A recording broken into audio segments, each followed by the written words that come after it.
peeps and creeps, and welcome to Fright Club. I'm Gav, he's Danny, and we are the Fright Club NI. And on this brand new episode of Monday Night Frights, we will be talking about Guillermo Del Toro's spellbinding horror fantasy fairy tale, Pan's Labyrinth. Danny, you love this film. I love this film. How did you react to first seeing this film? I remember, I think I watched this not long after watching Hellboy because I loved the Hellboy film. And obviously the style and the aesthetic of it. And I love fantasy. But the fantasy of this is so dark, and it's so, the backdrop that it's set, the reality that it's set against is also quite, is shocking. And, it's based, obviously the story itself is not true, but the fact behind it is, it's as twisted as the fantasy that is going on within it. But I just remember watching it the first time, and the Doug Jones's makeup as the faun, and all the other creatures in it, the frog and the pale man and all. It's insane. It's such it's delicious to look at. Even just that scene with the long dining table, the whole film is just visually amazing and gothic and fun. I love fantasy anyway, like all fantasy, not even horror fantasy, even though, to be fair, Neverending Story, when that wolf like jumps out in Neverending Story, that used to scare the bag off me as a way, and like him whispering in the dark at him and then leaping out, every time I'd be like but man, I absolutely love fantasy movies, and this year one definitely, like, would you sort of rank this in your top 5 all-time fantasy? Probably, yeah. I would say, I'm trying to think what sort of my top ones are. Labyrinth obviously is like probably one of my number one loves. Absolutely love Labyrinth. But again, the practical effects of it, and that's why I think I love Pan's Labyrinth so much, is the practical effects of it. I love that old practical effects fantasy, Neverending Story as well. Legend. I do. I get a real kick out of fantasy movies. Well, I'm glad you mentioned Legend, because it's probably my top childhood fantasy film of all time anyway. Okay. Just because I watched it when I was young, and it's just stuck with me throughout my whole life, and I absolutely adore it. I love all the makeup and the dark, twisted fairy tale aspect to it as well. The whole which unicorn's blood and all. Yeah, amazing. Which comes out in this a bit as well. This is quite a dark, twisted fairy tale. Not your traditional horror film. There's some elements in there that lean towards the horror side of things, but there's enough there for us to talk about this. And as always, it's our show, so we can talk about whatever we want. But yeah, obviously Labyrinth. How many times have we talked about Labyrinth and Dark Crystal, and even the likes of I was obsessed with Willow growing up. I loved Willow. Love me some Willow. And that's maybe not as dark as this or as dark as Legend, but it's that same sort of vibe. But again, the villains and stuff are always fantasy villains are always terrifying. Even Black Cauldron, like Disney's kind of take on fantasy. The king in that there, he is terrifying when he comes right at the camera and his eyes are glowing like that. Again, another character that absolutely scared the bag off me as a wee boy. I know. I'm looking forward to seeing if they do go ahead with this remake stroke live action version of Black Cauldron, just while we're talking about it. Yeah, because I really want to see that villain on screen and see if they do go dark with it. It'd be cool if they did bring someone like Del Toro in to do something like that, because he's got that kind of Could you imagine Del Toro Black Cauldron? I know. Let's start a petition right now. Disney, Del Toro, Black Cauldron. It's funny how anytime there's some sort of fairy tale movie that people of a certain age want made, it's always Del Toro is always the guy that they want to. But again, imagine we got Del Toro's Hobbit. It'd have been such a different beast, and it would have been beautiful. I mean, I do the first Hobbit. I loved the first Hobbit. The second two, I enjoy them, but as you know, I'm a massive Tolkien fan. Oh, of course. And I loved them all, but yes, I loved them just purely as a fan. But they were hugely flawed, and I would have loved to have seen Del Toro's version of them. His approach would have been interesting. Yeah, I mean, he wrote the first movie, and he's still credited with a lot of the designs of the orcs and stuff. I know some of them got binned and they changed them for CGI versions and stuff like that. But anyway, we're getting away from. We are going on a ramble again. But it's so easy, especially with know. Del Toro. Del Toro, man. his Hellboy movies as well. I love Hellboy 2, and Yeah. they go to the fairy market, and that scene with the fairy market and all the different creatures walking about and the shops and the layout of it. Very And Diagon Alley and as well, like Giant's Causeways and of course Hellboy 2 as even though well. they keep referring to it as we're going to County Antrim. I know. We're going to County Antrim. County Antrim gets a shout out. You're going to County Antrim, are you? Okay. But yeah, off the north coast. That was cool. Whenever I remember watching it, and just in the stones and all, and it's like a troll, isn't it? There's a troll. He's in like a cart and has to pull himself along, and he's covering like crustaceans stuff. What a design! I know. Oh, Del Toro's aesthetic is amazing. He really he loves his creatures. He loves his monsters. Obviously, he's a massive fan of Frankenstein, and of course, we'll not talk about too much about Frankenstein tonight because we always tend to talk about Frankenstein or Dracula or one of those classic monsters. But he always loves talking about his love of Frankenstein's monster, the design, and just the moral aspects of it and everything. And he tries to bring a lot of those themes into his work. Before he did Pan's Labyrinth, we talked about he'd worked on Hellboy. He'd launched the Hellboy franchise. Yep. And he also directed Blade 2. He, back in his native country of Mexico, he had worked on a couple of shorts, and then he made Kronos and The Devil's Backbone. Yeah. And Mimic as well. The three ones that he did before he got the Blade 2 job, which kind of launched his career in the US and the rest of the world. But definitely Pan's Labyrinth is the one that really properly made him a kind of household name in the film industry, I suppose, or film fans kind of realized that this guy was going to be around for a long time, and everyone loves him. He seems like a really nice guy, and he I haven't heard any bad stories about him when I was reading. I love his stuff. look. He's just cool. He's just a cool guy. You know him to see, because even I could imagine if he didn't have such his iconicness to him, you could almost be like, oh, Peter Jackson, but no, he's his own wee quirk. Yeah. He's his own wee quirky character, and I love him. I love hearing him talk about anything, to be honest, because you can tell how passionate he is about the things he's interested in. I mean, he loves cinema. He loves film. He loves especially the horror fantasy genre, but he just loves cinema in general. And there's a documentary out there somewhere where you can go to his house and you can see all the stuff that he's got in his house. His collection's unreal. He's actually got, I think he's got the helmet from the Dracula armor. I could be wrong there. I thought I'd read that somewhere when we were doing a bit of research on the Dracula episode 2 weeks ago. He owns the helmet from that armor. Bat dragon helmet. He also owns a lot of Frankenstein busts and stuff like that from classic Universal monsters. So,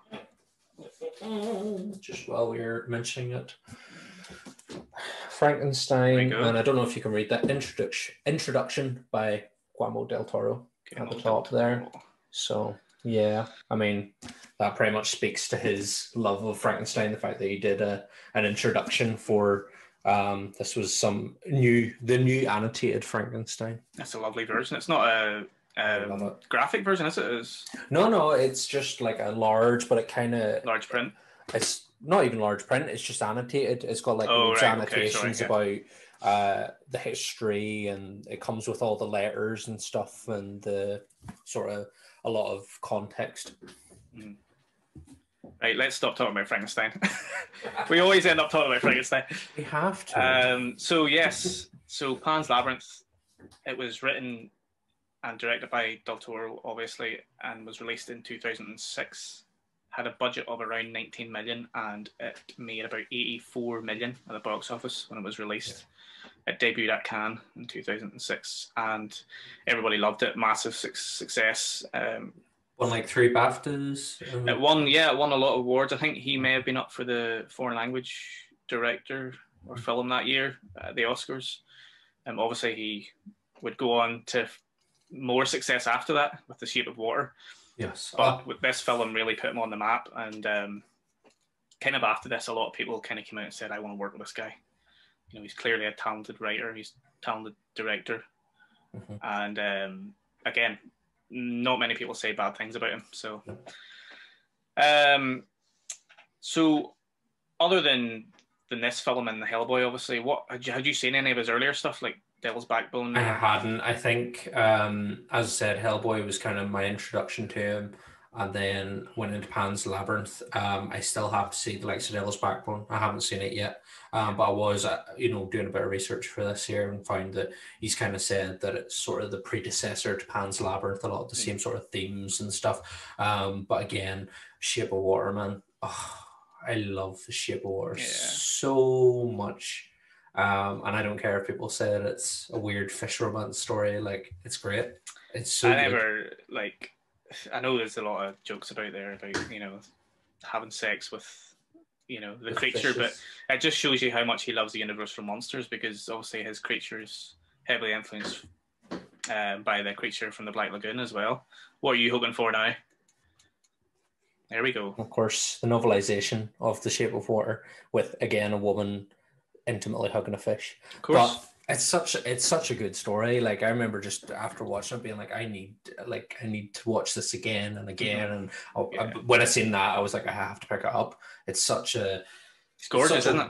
Yeah, and again, the story itself is sort of, it's Beauty and the Beast. It's we've seen the story 100 times, but just the way that it's done and the filmmaking behind it and the practical effects of it, no one else could do it. Yeah, he's a big fan of Beauty and the Beast as well, actually. I think he tried to make a version of Beauty and the Beast over the years or something like that, but again, it all goes back to Frankenstein, that whole kind of moral aspect of, looking at somebody, are they a monster? What are they like inside? That whole moral aspect of Frankenstein plays a big part in a lot of his films. And a little bit in this too. Obviously, there's different themes going on here. There's quite a lot of different themes going on here. But in a nutshell, Pan's Labyrinth is a dark fantasy film. It's set in Spain in 1944 after the Spanish Civil War.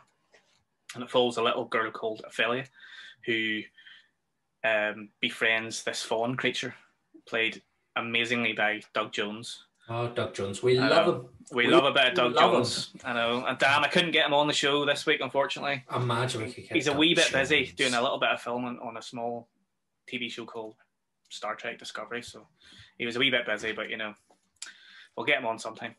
Imagine. I know. I'd die. I don't even think I could speak. I'd just be like, I know. I know. I just love him from Hocus Pocus.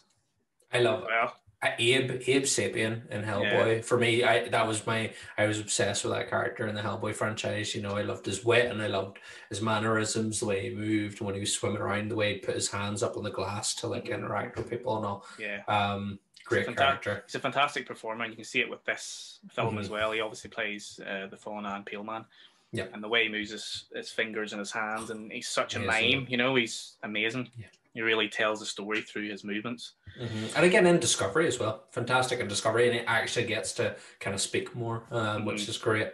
But yeah, fantastic actor. And again, no one else could really do what he does in terms of movement and bringing those characters to life.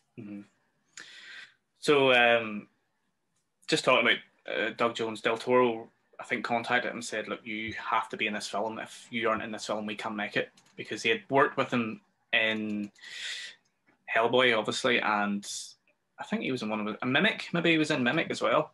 And he just said, like, I can't make this without you. And Doug Jones was like, okay. He also, we'll get into the creature costume a little bit later, but he did learn Spanish, proper fluent Spanish, and he learned all his dialogue. And he recorded the dialogue, although Amazing. It was dubbed over in the finished version by an actor called Pablo Adan.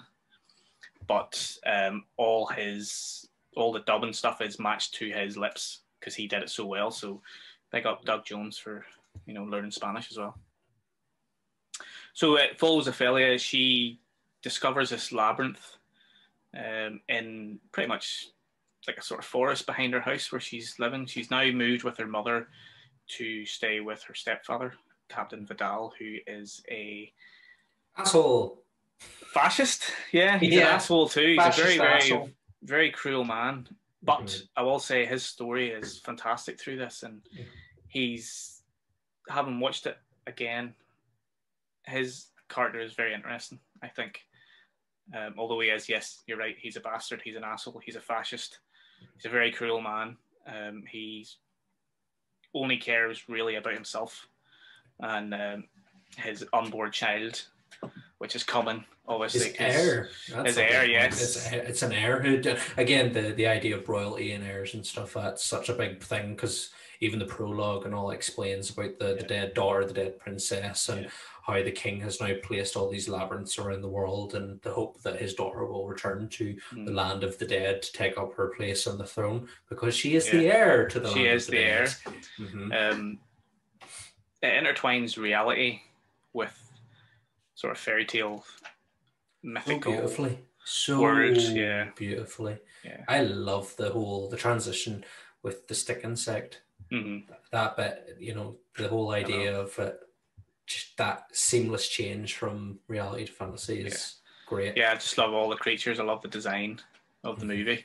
And the faun, obviously, we briefly mentioned it there, believes that Ophelia is the reincarnation of Princess Moana. Moana! Make way! Make way! Not that same Moana, it's a different Moana. Spanish Moana. I know, it's a Spanish Moana, not a Polynesian Moana. But yeah, so he believes that Ophelia is reincarnation of this princess, and this is the last portal, this is the last labyrinth in existence. So she now has to correctly finish 3 tasks that he gives her so that she can take on the mantle of this immortal princess that she once was, according to the faun. Excuse me. So she does that. She takes on these three tasks that the faun gives her, and we'll get into that shortly. But this is her way of obtaining immortality and then returning to her kingdom in the fairy tale world. But the young actress, actually, Ivana Baquero, she was 11 years old when she appeared in this. Del Toro was a bit hesitant initially to cast her because he thought that she was a couple of years too old for the role. Apparently, the original script, the young girl was only about 7 or 8 years old. Okay. But he was so impressed by her audition that he was like, no, this girl is going to be my leading lady, because she was fantastic in the audition. So I always like hearing stories about that, because it's, it's nice. And also, he sent her a pile of comic books as well, and fairy tale books. That'd be class. Imagine Del Toro sending you comics. Just being like, read this, look at the pictures, memorize them, get them into your brain. This is what I'm trying to create, and I want you to try and get into this world. Into that frame of mind. Yeah, exactly. Amazing. Again, fantastic performances all around, really, in this movie. I don't think there's any of them that you can really fault. No, it's fantastically cast, and the cast are amazing. Like, the wee girl is great. I think the captain's fantastic. Like, he's brutal, but he does it amazing. He really does. Sergi Lopez is the guy who played Captain Vidal, the stepfather, and Maribel Verdú plays the housekeeper, Mercedes, who's very good as well. And that's kind of a subplot to this as well. It's not really a subplot. It's kind of another plot, I suppose, is that, yes, the captain is fighting the rebellion who are hiding in this forest that surrounds his outpost. Yeah. It's not really a house. It is a home for them, but there's barns and there's an army. There's a small army there protecting him, and they're trying to take out this rebellion that is hiding in the woods. And of course, there's a couple of spies within his outpost, and one of them is the housekeeper, Mercedes, and the other one is the doctor as well. You find out later on. Yep. And they are trying to find information, and then they're going to give the information to the rebellion that is in the forest. Mercedes' brother. Yes, that's right. Pedro is the brother. We talked about Doug Jones as the faun and the peel man. We don't really need to say any more. No. To be fair though, right? Who would you rather meet, the faun from Pan's Labyrinth or Mr. Tumnus? Faun's kind of creepy looking, but Mr. Tumnus gives off pedo vibes. So Yeah. Well, I say again, talking about the faun originally, the original faun was supposed to be half human, half goat, like a faun normally is. Yeah.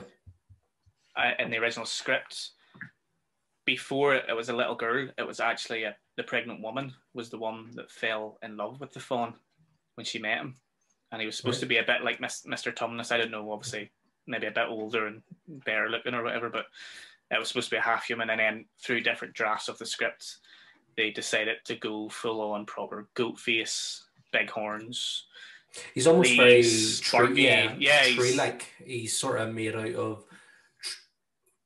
nature. He's made of the nature around him. He's sort of got bark, and there's maybe a bit of stone in there, and it's a beautiful, absolutely beautiful design.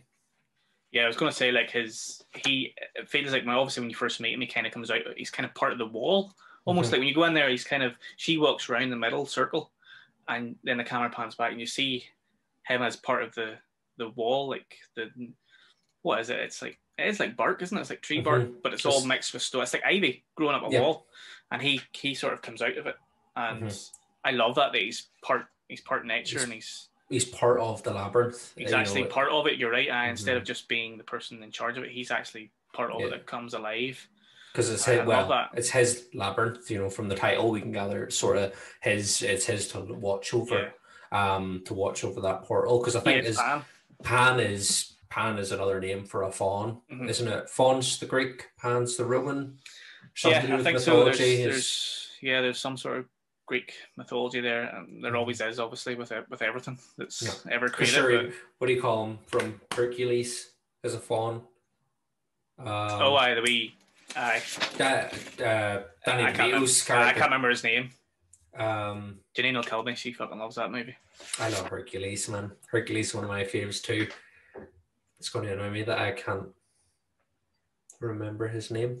Danny DeVito and Hercules. It's not that important. It'll come to me. We'll get there. I'll shout it out randomly. I'll be like, oh fuck, it's coming to me. Phil, yes. Hello, titties. Phil, yep. Phil. Yeah, there you go. It came to you just like that. So the idea of this film, he had been working on the idea of this before he even made his first feature film, Kronos, back in 1993. He has a notebook that he draws sketches in that he's had for 20, 30 years or whatever. And he used to draw fauns in his notebook. Obviously, he's massive into fairy tales and that whole kind of fairy tale world. And a faun is a creature that he fell in love with. So he was drawing a lot of fauns and different types of sketches. And I assume that he sort of drew the tree as well that comes out. Oh, did you see that? My light just went there. Ghosties. Fucking happy spookies. Definitely. Faun is watching. He's going to come out from your bookcase. I know. He's going to be part of the bookcase, and he's just going to come out and give me three tasks. I know. But anyway, give me a shout if you see him moving, by the way, behind here, because that will freak me out. The Freddy glove just... I know. Fucking Michael will just start turning around here. Oh my God, imagine. I know. So, so he came up with this idea through years and years and years of drawing sketches in his notebooks, and then he eventually came with the idea of the story for the movie. And as I said, it did change a couple of times through different drafts of the scripts, and he did go back to that idea where the woman falls in love with the creature in the shape of water. Obviously, he always wanted to go back to that kind of Beauty and the Beast idea, and he did do it for the shape of water, which he won an Academy Award for. So, talking about themes, you were saying that he was using themes that he used in The Devil's Backbone, which is a ghost story type film, and he brought some themes over to Pan's Labyrinth. There's a lot of themes in this movie.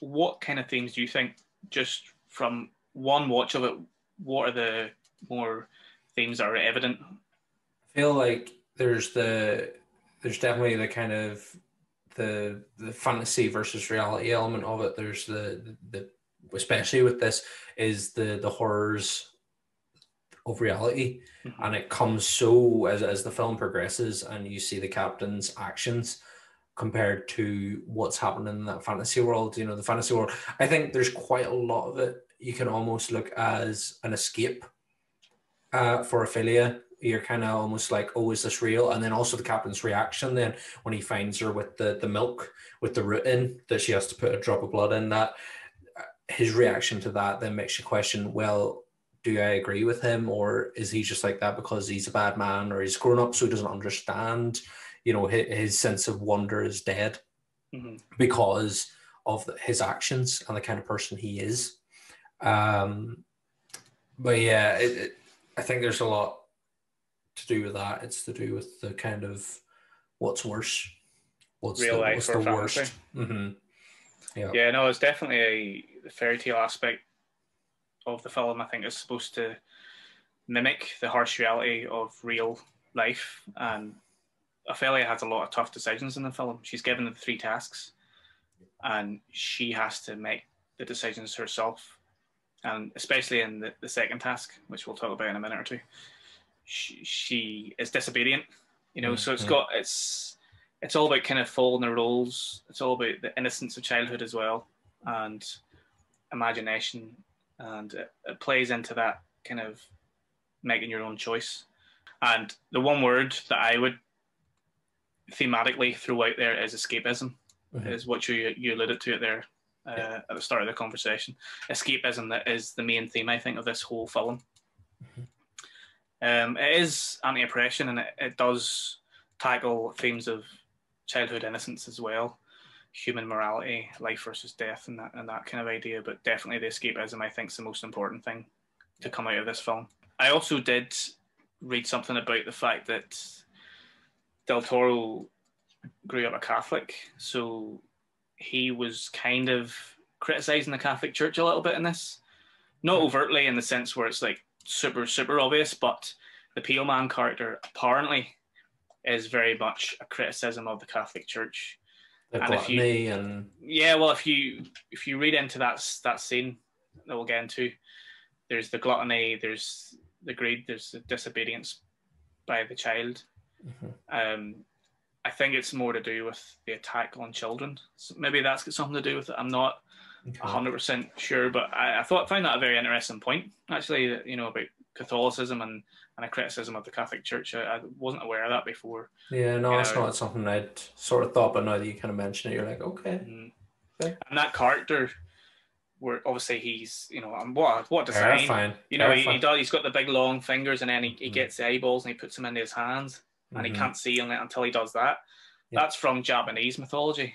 I think the character is called, I want to say it was pronounced Tenomi or something like that, but it's from Japanese mythology that he sort of borrowed that character. And the word Tenomi means hands, eyes, or eye hands, or something like that. Yeah. But yeah, that character did the exact same thing. They could see through eyeballs. The hands and hands. The design of that, the sagging skin on the neck and on the arms and stuff. He looks like an uncooked turkey. But man, it's so scary. Yeah, it was actually a little bit more terrifying than I remembered from the first couple of times that I watched the movie. It's how still he is at the start, when she's walking up the dining hall and he's just sitting there with his hands resting on the table. Just nothing out of him. He doesn't move until she takes the grapes. And then as soon as that happens, and even his motions then are quite, he kind of takes his time, doesn't he, to put the eyes in his hands, and then as soon as they're up and he can see what's going on, that's it then. And he makes that weird noise as well. It's kind of like very animalistic. And then he's got wee skinny legs. So he's got the turkey arms and the neck and stuff, and he's got the skinny legs. But I think legs. He looks. I don't know if, again, this is just looking into it a wee bit more, but there's definitely something a bit scroty about him. I knew. I was like, I know he's going to say ball bag. He looks like a big ball bag. Even the colour, he's got that light pink, and then where the folds are, it's like a dark pink. Yeah. And it just looks like a big ball bag. And a big dirty ball bag, arms and legs. Yeah, it's definitely something phallic about it anyway, and sexual about it. I don't know if there was supposed to be anything sexual about that design, but I kind of gave that off. It's the like hunch nature of it, and the way the head's almost alien-like, because it's just that smooth kind of protruded skull, and again, it's a wonderful design, but it's disgusting looking, and I get it's meant to be. It's meant to terrify whoever comes in, but again, because she felt she wasn't being looked at, she could take the grapes. She wasn't going to get in trouble, but obviously actions have consequences, and that was being chased by a giant ball bag with hands for icy hands. It's terrifying. But, I mean, 5 hours of makeup, I think it was, Jones had to go through every day, and that's crazy. But I think Del Toro was saying that some of the design, because when just before he was making this film, he had quite a dramatic weight loss, because he was quite a big jolly man in his younger days, a bit like Peter Jackson. Yeah. And then after a few years of being in the film industry, obviously, he lost a bit of weight, and he was saying he wanted something that was thin and gunty, but also that's why he's got that kind of sagginess, the Flappy kind of skin. the flappy skin and stuff. So nothing to do with his scrotum. So that's just us. That was just us, Danny. Floppy ball bags.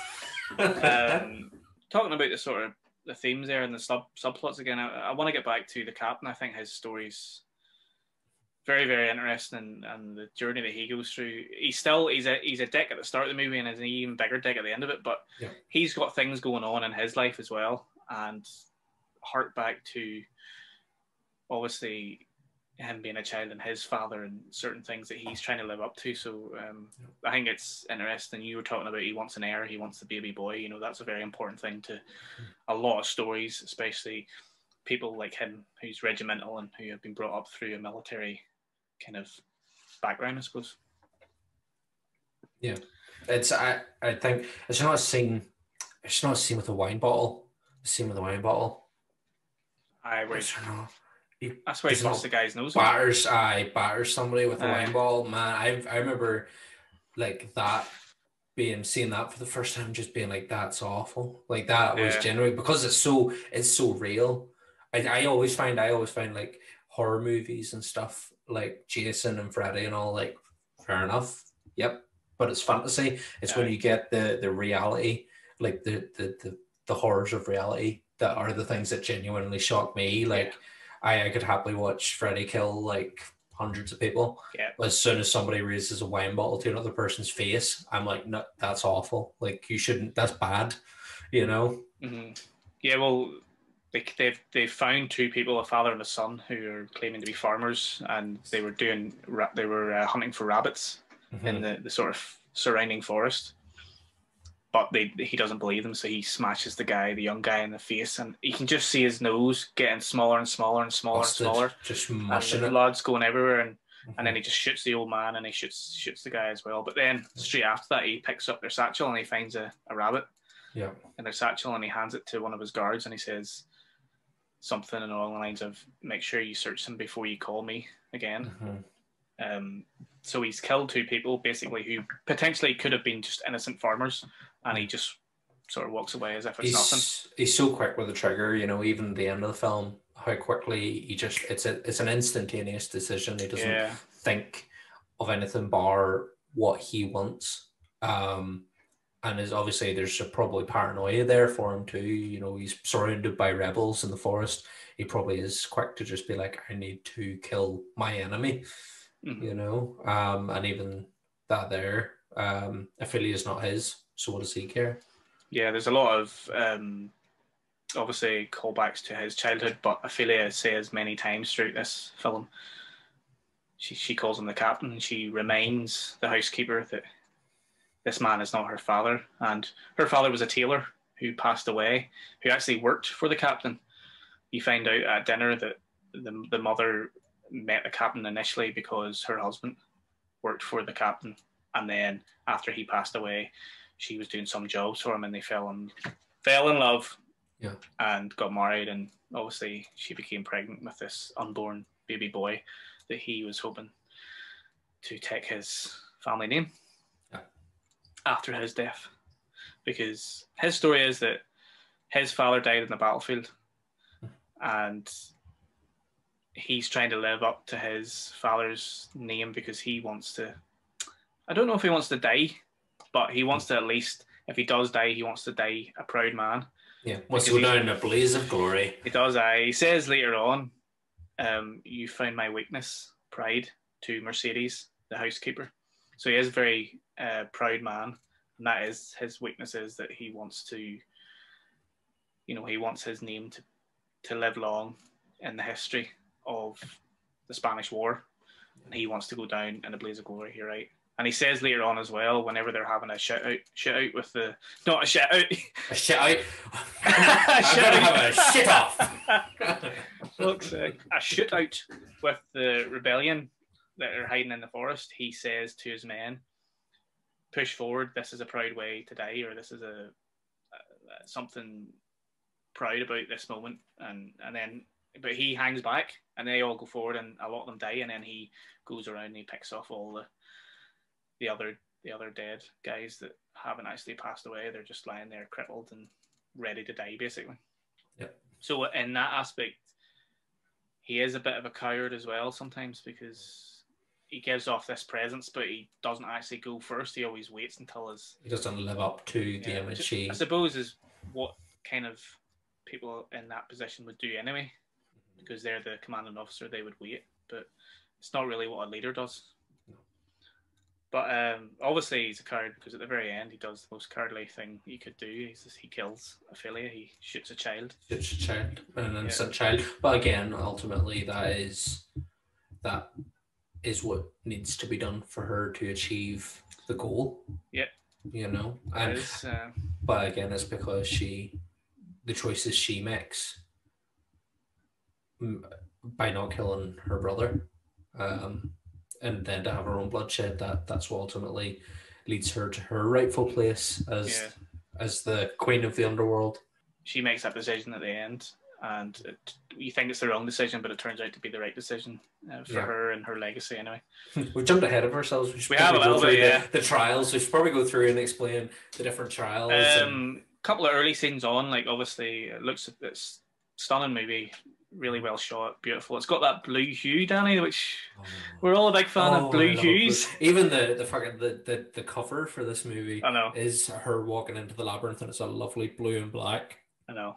It's gorgeous film. And the cinematographer, for the life of me, I have forgotten his name. I should have written it down. I hate not writing the DOP's names down, because obviously they're a huge part of a lot of the films that we talk about. So I apologise to whoever it is that shot the film. But she is moving with her mother to stay with Captain Vidal in the forest, which we talked about. So it opens up with the initial prologue telling the backstory about the princess Moana, and then it goes a short kind of trip of them traveling to this place in the woods, and that's where she meets the stick insect for the first time. She stops because her mother has been sick, and then she sees like a stone, and it's like an eye, but it's come out of this sort of sculpture. She puts the eye back in, but before she does that, the stick insect comes out, and she believes it to be like a fairy creature, I suppose, because she's got a book. Because she loves her fairy tales. Like she loves reading. She's very very intelligent young girl, and you see her reading a book earlier on where it's got a picture of a fairy in it, and so she thinks this creature's a fairy. And then they go to the farmhouse and blah, blah, blah, blah, blah. You meet the captain and the housekeeper and stuff. And then she is visited by the stick insect, and then you get that transformation scene where it turns into a fairy, which is a lovely little scene. Plays out not just in her head, but you physically see it happening on screen. So it's a lovely scene. And then that fairy leads her to the labyrinth in the forest, and then that's when we meet the faun for the first time. He gives her he tells her about the story and the whole story from the start, and he says he needs to give her 3 tasks for her to obtain immortality and become the princess again, which she just sort of goes, all right, whatever. As you do. Like, what else is she going to do with her ma's sick? She's sick and pregnant, so she's in bed all the time, and the captain doesn't really want to have anything to do with her. So sure, what else would you be at? Exactly. And taking adventures from a faun. It's all about escapism, as we said. She's just escaping from the real horror that she has to go back to, because she clearly doesn't want to be with this new man, this stepfather. She's constantly asking to be brought back home. You know, later on in the movie, she says it many times: "Take me home, take me away from here." That kind of idea. Yep. But just before the faun gives her the Book of Crossroads, which is the book that has the tasks in it and stuff, there's a great line there where he introduces himself and she says, what's your name or something like that, and he's like, oh, I've been called many things and only the wind can pronounce my name or something like that. It's something, I can't remember the exact wording, but it's something like that, and it made me think of Gandalf from Lord of the Rings, you know, because obviously he's an ancient creature and he's got many names amongst the different tongues of the world. You know, Gandalf, Mithrandir, and different names. So it just made me think of Gandalf, which is always a good thing, you know, because Gandalf is the best. He's a badass. He is a badass. But yes, it kind of lays the groundwork for this creature being ancient, you know, of the old age, even before humans and everything. This creature obviously existed to some extent anyway. So she gets the book and she opens the book and the book's empty. There's nothing in the book because she has to create her own story, her own fantasy. And, you know, he says something about, oh, this book will show you your future. And then when she opens it, obviously the pages are all blank. And then after a little while, you start to see designs being created on the pages. But so that was another interesting theme to take away from this, is that she's literally creating her own fantasy and we're seeing her do it, which is interesting. I like it that it's not, you know, normally it's sort of the idea is destiny is pre-written, but she's actually laying out her own destiny. Ultimately, the end goal is that she returns to be Princess Moana, but it's still up to her to make that happen. Interesting question. Let's just tackle it now. Is it real or isn't it real? Is it fantasy or real life? I feel that the scene when the mother throws the root into the fire and then her condition worsens proves that it's real. Yeah, I feel that moment, because kind of when she's getting better after the milk and the root and the blood go under the bed, you're kind of like, well, that could just be coincidence. Mm-hmm. But the fact that as soon as, because you get the root starts to cry like a baby, doesn't it, when she throws it in the fire? It's like a mandrake plant from Harry Potter. Is it not a mandrake root? Yeah, mandrake root. That's what it is. Yeah. But it starts squealing like a baby. Yeah, once it starts burning. So I feel that there again, it could just be that we're seeing it through Ophelia's eyes. But I feel that that's the moment where it turns and you're like, there's more to this than just a child's games. Yeah, this is actually real. This is magic. Mm-hmm. Some form of magic that we're witnessing here. Yeah. So she gets the 3 tasks. The first task is the toad, big giant toad, where she has to crawl into the tree, the famous tree from the cover of the DVD. And it's classic, and it's just like a sort of split like that. And then there's a hole in the front. So she has to crawl into that. She has to put 3 magic stones in the toad's mouth. Mm-hmm. Bit of a reverse Princess and the Frog. On here, you know, she's a princess, but she doesn't have to kiss the frog. She has to be the one to get in the frog's mouth. Yep. And so she needs to get a key, isn't it? She needs to get the key from the toad's mouth. So she's obviously traveling through this tree, never-ending tree, and she's getting covered in mud and big giant insects are crawling over. Big bugs. Another sort of theme here is that it's kind of her facing her fears. She's kind of doing it herself. She's making herself go into this space, claustrophobic space full of mud, and she's facing her fear in order to escape her real life. So she throws the stones in the big toad. But before we even get to there, the big toad, it's basically Boss Nass, isn't it? From the Phantom Menace. It is. Yeah. It's Boss Nass. Big Boss Nass. That's what he's like before he gets his arms and his legs and he starts controlling Naboo. Yeah. So she throws the stones in the toad's mouth and then he starts bulking up this big mad flammy thing. Yep. And then he basically just sort of whittles away and dies, but she finds the key in the flame ball. the book, and then she pisses off back home, and she finds out what her second task is, and this is the one that is kind of like a really big test for her. This is when she gets the magic root now, doesn't she? She explains about her sick mum. Yes, and Faun gives her the magic root and explains you have to put this in a bowl of milk and you have to place it under her bed and you have to replenish it with blood every so often. You have to give it blood. So she goes and does that. But I think it's after the second task that the whole incident happens.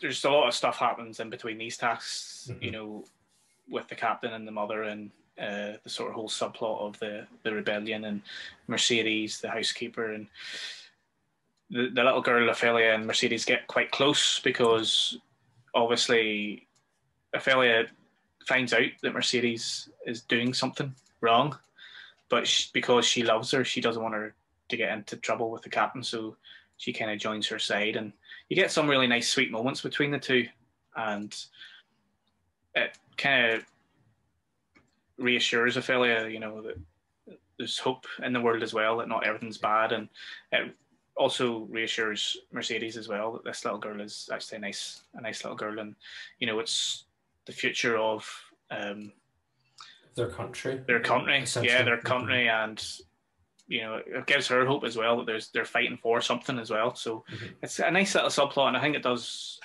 adds to the overall story of the faun and the labyrinth and everything that and the themes that come out of that. The second task is where she has to go into the Pale Man's lair. The Pale Man and his big dining room. Yeah, you get that cool thing where the faun's like, "Oh, you have to draw a door with a piece of chalk," which is Beetlejuice. Yep. Taking out a Beetlejuice, which I love that. And she's accompanied by 3 fairies.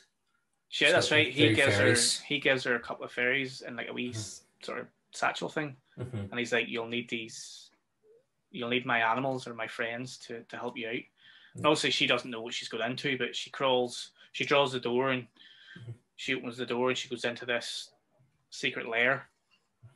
It's like a big wooden corridor, isn't it? And she goes down, and then she goes into the room, and it's a big table. And the one thing she's told that she's not allowed to do is she's not allowed to touch any of the food, no matter what. She can't eat anything that's on the table, and that's just amazing. Like, that's a real throwback to, I think, to like the Garden of Eden. The whole temptation of childhood innocence and tempting children. It's a bit like sort of Willy Wonka as well. It's like you're not allowed to eat anything unless I tell you to eat it, or something bad will happen to you. And that's the kind of the theme or the fear, or the test, I suppose, for this second task, which she feels miserably. Yeah. Again, what's interesting is you say Adam and Eve, the thing that she is tempted by ultimately is not any of the fancy food. It's grapes. It's fruit. Simple fruit. Forbidden fruit. Yeah.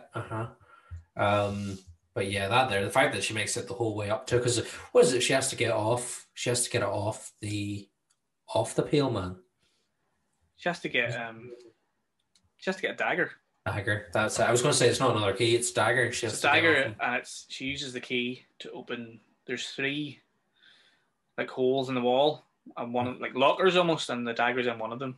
Yeah. And she has to choose one. She does choose the right one eventually, but she gets the dagger eventually, and then it's as she's leaving, she turns back and looks at the table, and the Pale Man's at the top of the table, and this big long just resting there with this big long. It's the fact that the fingers, they don't actually appear to have like nails. They're just long pointed extensions. But the fact that they're like black, they're black at the end. It's the only real dark part on his body is these black fingertips at the very end of long pink fingers. Yeah, it's stinking, like really spoopy, super spoopy. Yeah. So talked about the kind of the whole temptation there that she has to try to get over, and I just love how it's very much a classic trope of fairy tales. Even the likes of Hansel and Gretel, and that kind of it's slightly different in that movie, or that fairy tale, but kids love candy, they love food, they love anything tasty. They can, again, that's the thing, a child still doesn't have like self-control. They need to be taught self-control. So even Yeah. the fact in her innocence, she's like, oh, I'm sure it'll do no harm me having a couple of grapes. But again, her actions have consequences, and that's when the pale man gets up and pops his eyes in. It's also there's a little moment there, and I think it's quite important as well, that the fairies basically tries to stop to do this, and she's just swatting them away. So, you know, she's innocent, but she's made the conscious decision. Now, maybe she's under some sort of spell that the pale man put on her, I don't know, but she definitely could have stopped herself from eating those grapes, but she chose to eat them in the end. So, but the spookiest thing about that whole scene, obviously the pale man, putting the eyeballs in the hand, and the sound that he makes when he gets off the table and runs after her. But the way he eats the fairies as well, the like he bites her head off, into it, yeah. That's horrible. He's got a horrible mouth. He's got this horrible, wee, jagged teeth in his mouth, and the worst thing about the whole scene, man, is seeing the kids' slippers. You see their little shoes. You see like the camera pans back to the corner, and you see like a stack of like kids' shoes or slippers or whatever you want to call them. And it just reminded me of something like Auschwitz, man. You know, the way you see photos and you see those big piles of like. I've seen it. I've been You've there. Been there? I've been there. Yeah, Una and I went to Poland. That's right. Of course you did. Yeah. We went to Auschwitz and seeing the piles of shoes, because they're like up behind like perspex glass, but it's just a room. It's an entire room dedicated to those shoes, man, and it is haunting. It's one of the most haunting things I've ever seen in my life. Yeah. So yeah, as you say, that their kind of idea of abandoned shoes and especially with his children. I think it's supposed to be obviously a throwback to that. I mean, there's only one big pile. It's not like there's loads and loads of piles. Because again, there was, the Spain, I think, has a lot of. They had influenza. They've had genocides and hardships. Stuff. Yeah. There's been a lot of that where there's been mass death. So there probably is a sort of call to that through his movies, and obviously this is the main character is part of that fascist movement that would have probably implemented a lot of those sort of tragedies. Yeah. So yeah, I'd forgotten all about that, and then whenever I rewatched it and seen that, I was just like, oh god, he's clearly murdered children down here before. Again, what does that imply about the faun then? How many other children have been sent on this quest only to be eaten? Yeah, I think a lot of the questions I had for myself throughout this was, is the faun good or is he evil? But I think initially he's neither. He does what he has to do. I know at the end you get that moment at the end, but he's just there just to control the path of this story, and whether it goes in a good way or an evil way, it doesn't really matter to him. It's just that has to go somewhere, and he's there just to push it in the right direction, or in some sort of direction. He is the dungeon master. He is. He's a dungeon master. He is. Class. So that's awful. I mean, Auschwitz. Well, you've been there, you know yourself, but it was just a horrible image. Horrible image. So she goes back, and lots of other shit happens in the background with the captain and the doctor, and there's a moment where they capture one of the rebels, and the doctor puts him to sleep. Yeah. And then the captain kills the doctor because he started to be suspicious that something's happened here, and then they get attacked, obviously, by the rebel army. Yeah. And he eventually captures Mercedes as well, and you get that cool scene where she takes no shit. Like she cuts her binds, and she ends up stabbing him a couple of times, and then she rips his mouth open with a blade. And I was just like, why didn't she just fucking kill him? Like, just kill him. She could easily just slit his throat and then ran away and did that, you know. But we would have had no progression in the story. It's not real. It's not real enough. But yeah, it wouldn't have happened like that. So the third task is... Well, he denies her the third task at first. He does. Sure, he says you didn't obey, you didn't listen to my instructions, and you're not worthy of basically progressing any further. So he kind of turns her down, and then that's when we get the whole issue with the mandrake root being thrown in the fire, and the mother ultimately succumbs to her illness and dies during childbirth. And then it's after that she gets locked in a room. Sure, the captain locks her in her bedroom because he becomes suspicious of her and also believes she's delusional because of this whole magic root situation. And then that's when the faun revisits then after that, after she's been locked away. And he instructs her to go get her baby brother. There's an just when you're talking about that whole moment there where with the bandrake and he locks her in the room after the mother passes away during childbirth. There's a line where he says something like, "I told you this is what would happen if you let her read her books."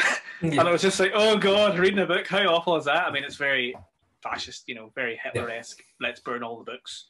Let's not educate the children. Let's do it this way. If it's not a holy book, we don't exactly. want that. Or a military book of some kind. It has to be regimental. But yeah, I thought that was just a funny line.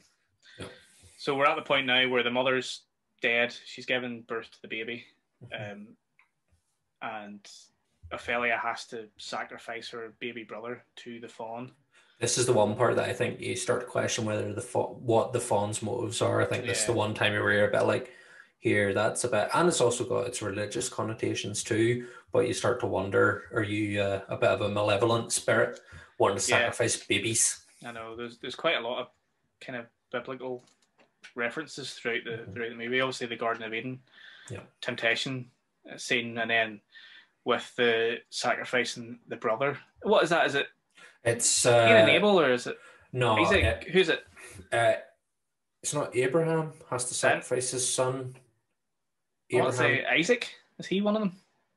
Abraham has to sacrifice Isaac. I'm not sure. It's been a while since I was going to say read any kinds of Bibles. I haven't. RE is a very distant memory. I think Abraham has to sacrifice Isaac atop the mountain. Okay. And God, just before he does it, God's like, "Here, hold on, big lad. It was only messing. Sacrifice a sheep. You'll be grand." I know. I just wanted to test you just to see what you would do. Which again, that's what's happened Which here. is basically what happens here, because she refuses to hand over her baby brother. Yep. And then the faun's like, "What the fuck? I told you to obey me." Yeah. And in a way, it's kind of asking the question like, would you just obey someone without even knowing the what's going to happen? Yeah. And the consequences, and that's what the faun was testing her. And so even though we all think she failed, she actually passed the test, because in the end, she is murdered by the captain, and it's her blood that drops into the well in the labyrinth, and she obviously dies. But in dying, she does visit her mother and father, and they explained to her she proved her worth by not being an innocent soul, and that she didn't give up the innocence of her brother. And she returns to their side with the faun, and the faun basically says, "That was all a test." You passed. All that trauma we put you through. It begs the question: what would have happened if she had just been like, "Ah, here's my wee bro, do whatever you want with him." Pale man would have came up behind her and went, "Nyam." I know. Just bit his head off and then went, "There you go. That's for eating those fucking grapes." Yeah, bitch. Those were my spare eyes. I know. You bastard. They could have been, you never know, man. Big fucking juicy eyeballs, like, you never know.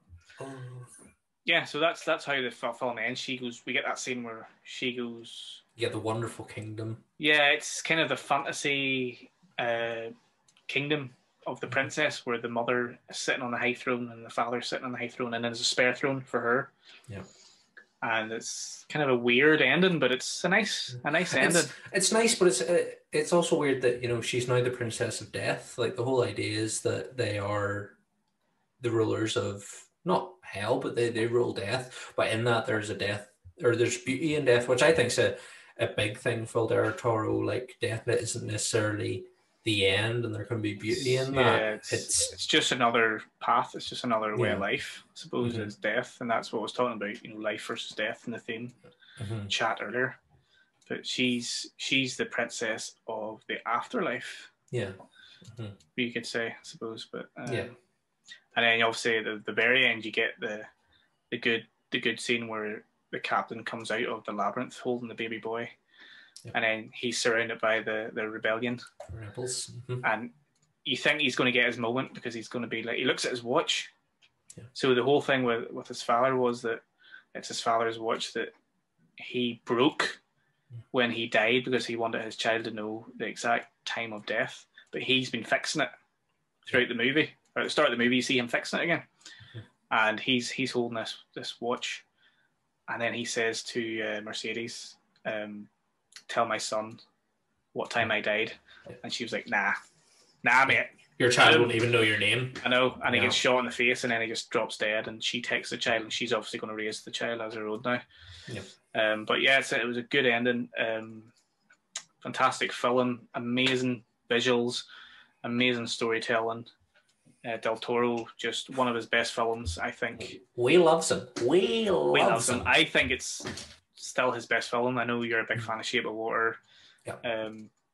I do like Hellboy. Like, it is what it is. It's not something that I would put on a pedestal. I still feel like Pan's Labyrinth is his masterpiece. Yeah, I definitely for me, it's between Pan's Labyrinth and Shape of Water. The two of them I hold in really high regard. Hellboy, as you say, I do enjoy them. Great comic book adaptations, very true. Definitely far better than the last one with what do you call him from Stranger Things? David Harbour. Aye, far better than that. Like that one just was all right, but I mean Del Toro's Hellboys are where it's at. But yeah, definitely Pan's Labyrinth, outstanding. Absolutely outstanding piece of cinema. Filmmaking. I think Shape of Water is probably his closest that he's done since that kind of gets to that level. Yeah. Kind of is a bit of a spiritual sequel, I suppose, to it, or it's thematically, I suppose. If he's saying, yeah. It's the two of them have kind of been, and Hellboy, because obviously you can see that the creature in the Shape of Water is Abe Sapien. You know, it's very sort of the design of it and stuff. It's very close. It feels like he's taken everything he's kind of done before and just made this lovely fantasy romance of it, and also his love of Beauty and the Beast shines through. Can we talk about the Shape of Water? Does that count as horror? We can talk about it. Not right now, but in a future. Not right now, in a future season, of course. We can talk about whatever the fuck we want. We'll wrap it up. Follow us on Twitter and Instagram at The Fright Club NI. Check out the website www.thefrightclubni.com. Tell all your friends about us. Please support us. Subscribe to our YouTube channel. And, just tell all your friends. And hopefully we'll continue to grow and do more cool shit in the future. We've got some big plans coming, so hopefully they will all come to fruition. But we need your support, so keep supporting us. But until next week, stay safe, take care. All the best, guys.